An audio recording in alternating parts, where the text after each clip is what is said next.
यानी नहीं बोलेंगे तो अगर आप नहीं देंगे तो नहीं बोलेंगे, लेकिन ये गलत है ना। आज हम कैसे नहीं बोलेंगे सर? आप हमारा नंबर नहीं है, सरकार को उत्तर कैसे आएगा? माननीय सदस्य हमने हमारा नंबर नहीं लेके सरकार को उत्तर आएगा? गजब हाल है। तो पटेल अरे इन लोग बीच में खड़ा होकर कुछ बोले, समझाना, हम लास्ट में खड़ा हुए। माननीय मंत्री जब सवाल का उत्तर देते हैं और उन्होंने जो अंदाज से कठोर से कठोर कार्रवाई करेंगे तो थोड़ा साहस मिलता है। बड़ा एकदम धाकड़ अंदाज में, रावड़ी अंदाज में देते हैं कि कठोर से कठोर कार्रवाई करेंगे। तो माननीय मंत्री महोदय, फूफा जी आपसे आग्रह होगा कि शराब के विभाग में जो ब्लैक लिस्टेड कंपनियां उन पे कार्रवाई हो और जो लोग दोषी हो उन पे एफआईआर, डुप्लीकेट शराब समझ सकते हैं क्या आप, गंभीर विषय है, उन पे कड़ी से कार्रवाई करें। और आप जो ये बोलते हैं कठोर से कठोर कार्रवाई, उसको धरातल में लेके आइए महोदय। धन्यवाद। बीच में देंगे ना, बीच में सामने से सीधा कोई भी माफिया हो, सीधे आमने सामने लड़ रहे हैं। और आज उदाहरण देख लीजिए, गांव के लोग कहते हैं जी आज इतना इतना मंत्री बन गया, इतना इतना विधायक बन गया, इतना इतना सांसद बन गया, आज तक अवैध कारोबार पर कोई आंख से आंख मिला करके बात नहीं कर पाया था। तो आज जा करके टाटी सिंगारी में देख लीजिए, आज 15 दिन से जो है कि पूरी तरह बंद पड़ा हुआ है। आज रात होते ही देखिए सरकार का उत्तर ठीक है, वक्त में धन्यवाद। एक मिनट जयराम जी, एक मिनट बट एक मिनट जयराम जी, चलिए मेरा नंबर है। पहले सिस्टम जान लीजिए जयराम जी, सबको समय आवंटित किया गया है। तो सुन लीजिए पहले, जैसे कि झारखंड मुक्ति मोर्चा को 36 मिनट, भारतीय जनता पार्टी को 23 मिनट, राष्ट्रीय कांग्रेस को 16 मिनट, राष्ट्रीय जनता दल को 4 minute, communist party of Marxist and Leninist को 2 मिनट, आजसू पार्टी को 1 मिनट, जनता दल यूनाइटेड को 1 मिनट, लोक जनशक्ति पार्टी को 1 मिनट और आपको झारखंड लोकतांत्रिक क्रांतिकारी मोर्चा को 1 मिनट। तो आप बोलिए, 1 मिनट बोलिए। आपको हम यही आग्रह किए कि अध्यक्ष महोदय, अगर आपकी इच्छा हो तो हम नहीं बोलेंगे, लेकिन गलत हुआ कि नहीं बताइए। आपका समय ऑलरेडी अलॉटेड है। हम टोके तब मौका दिया गया, आप सरकार से उत्तर मांग रहे थे। नहीं अध्यक्ष महोदय, अगर नहीं इच्छा तो नहीं बोलेंगे, ऐसा नहीं है, ये आपका अधिकार है जयराम जी, आप बोलिए अपना। अध्यक्ष महोदय आप बताइए, आप मधुसूदन है, आपके लिए अगर विपक्ष में भी कोई आप अपना बात तो करें, आपके भीतर वही भाव होता है। ऐसा नहीं तो है केशव, ऐसा ना करें। नहीं ऐसा आपसे नम्र निवेदन होगा। पूरा समय सबका नहीं, मेरा सीरियल नंबर हमको मालूम है कि निर्मल जी के बाद हम आते हैं। आज बताइए। ठीक है अध्यक्ष महोदय, धन्यवाद।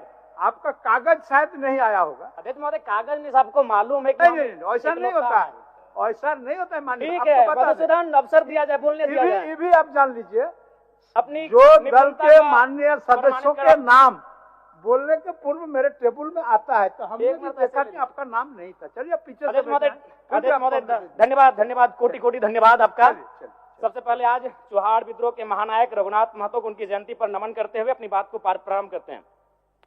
महोदय, सरकार को मेरा एक प्रश्न था और उस उत्तर में सरकार ने ये कहा था कि पुलिस बल में 23,645 रिक्त पद है और मैं चाहता हूं कि माननीय मुख्यमंत्री एक बढ़िया फैसला करे। अभी इस चालू सत्र में ही इसकी नियुक्ति का कैलेंडर जारी करे।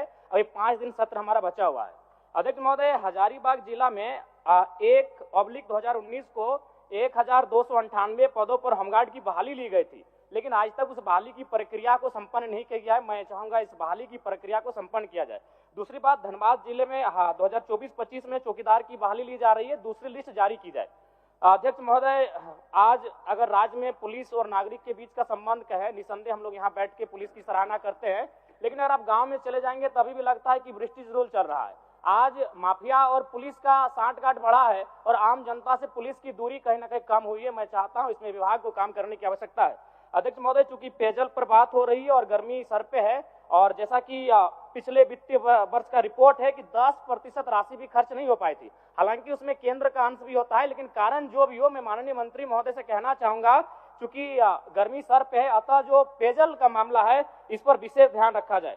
अध्यक्ष महोदय, अगर बात करें उत्पाद विभाग की, तो उत्पाद विभाग का इस वर्ष वित्तीय वर्ष में 2700 करोड़ का लक्ष्य निर्धारण है, जो लगभग 2652 यानी अपने लक्ष्य के करीब है।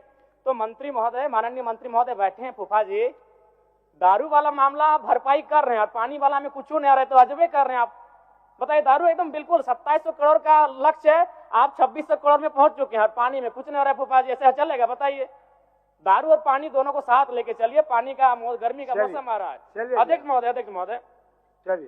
महोदय, इस झारखंड राज्य में बीसीएल द्वारा संचालित 1453 दुकानों का संचालन प्लेसमेंट एजेंसी के द्वारा नियुक्त कर्मियों के माध्यम से चलाया जा रहा है, जिसमें एमआरपी से अधिक मूल्य शराब बेचा जा रहा है, जिसे एजेंसियां हड़प लेती हैं। इतना ही नहीं, राज्य से बाहर डुप्लीकेट शराबों को बेचा जा रहा है। और चूंकि इस विभाग के माननीय मंत्री बैठे हैं और जब सदन में माननीय मंत्री चल हो गया। अच्छा, अब बोल लीजिए। मैं कौन किया जाए? क्योंकि बैठना तो बीच में यार हाथ खड़ा हो जाए। माननीय मंत्री जब सवाल को उत्तर देते हैं और वो जो अंदाज से कि कठोर से कठोर कार्रवाई करेंगे तो थोड़ा साहस मिलता है। बड़ा एकदम धाकड़ अंदाज में, रावड़ी अंदाज में देते हैं कि कठोर से कठोर कार्रवाई करेंगे। तो माननीय मंत्री महोदय, फूफा जी आपसे आग्रह होगा कि शराब के विभाग में जो ब्लैक लिस्टेड कंपनियां हैं उन पे कार्रवाई हो और जो लोग दोषी हो उन पे एफआईआर। डुप्लीकेट शराब समझ सकते हैं क्या आप, गंभीर विषय है, उन पे कड़ी से कार्रवाई करें। और आप जो ये बोलते हैं कठोर से कठोर कार्रवाई, उसको धरातल में लेके आइए महोदय। धन्यवाद। बीच में देंगे ना, बीच में देंगे आपको। चलिए, हम लोगों को पता नहीं था कि आप लोगों के दोनों का, आप फूफा जी हैं, वो भतीजा हैं, हम नहीं जान रहे थे।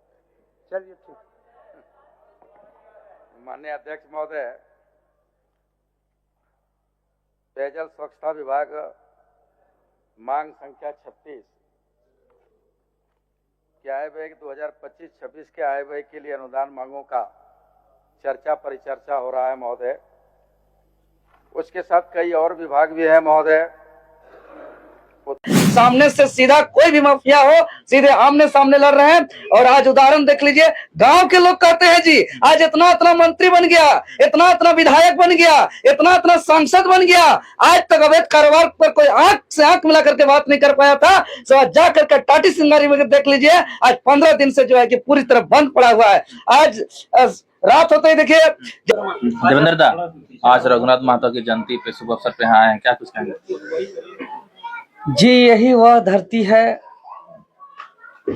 जहां आज से 287 साल पहले इस माटी ने और यहाँ के माता पिता ने एक ऐसा वीर महानायक, महान सपूत रघुनाथ महतो जी को जन्म दिया, जो अंग्रेज के अत्याचार, शोषण, जुर्म के खिलाफ जल जंगल जमीन का संरक्षण को लेकर के एक बहुत बड़ा महान बिगुल क्रांति करके भारत का प्रथम स्वतंत्रता सेनानी का ख्याति प्राप्त करने वाले महान महानायक वीर शहीद रघुनाथ महतो जी के जयंती के अवसर पर उनके ही माटी, उनके ही जन्मभूमि से सर्वप्रथम हम शत शत नमन करते हैं और विनम्र श्रद्धांजलि अर्पित करते हैं। और साथ ही साथ हम कहना चाहते हैं कि 287 साल पहले जो वीर सपूत ने जन्म लिया और जो संघर्ष किया, और जो आज से 247 साल पहले संघर्ष के दौरान जो वीरगति को प्राप्त हुआ, वो हमारा सिल्ली क्षेत्र और आज इचागढ़ क्षेत्र में उनका जन्म हुआ था। तो सिल्ली और इचागढ़ का एक बहुत ही गहरा संबंध रहा है वीर शहीद रघुनाथ महतो जी का। इसीलिए जयंती के अवसर पर हम लोग ने आज राजधानी रांची में माल्यार्पण करते हुए, शहादत स्थल लोटा किता में माल्यार्पण करते हुए, नमन करते हुए हम लोग रास्ते भर में जितने भी आदमकद प्रतिमा है माल्यार्पण करते हुए उनका जन्मभूमि तक पहुंचे हैं। और आज हम संदेश देना चाहते हैं कि इनका जो सपना था, इनका जो कथन था कि जमीन हमारा तो राज भी हमारा होना चाहिए, और उन्होंने पूरे क्षेत्र के लोगों को एकजुट करते हुए कहा था, अपना गांव अपना राज, दूर भगाओ विदेशी राज। और इनका संघर्ष का आप जो महत्व इससे आप समझ सकते हैं कि जब 1600 ईस्वी में ईस्ट इंडिया कंपनी आया था तो सर्वप्रथम वो सोचा नहीं था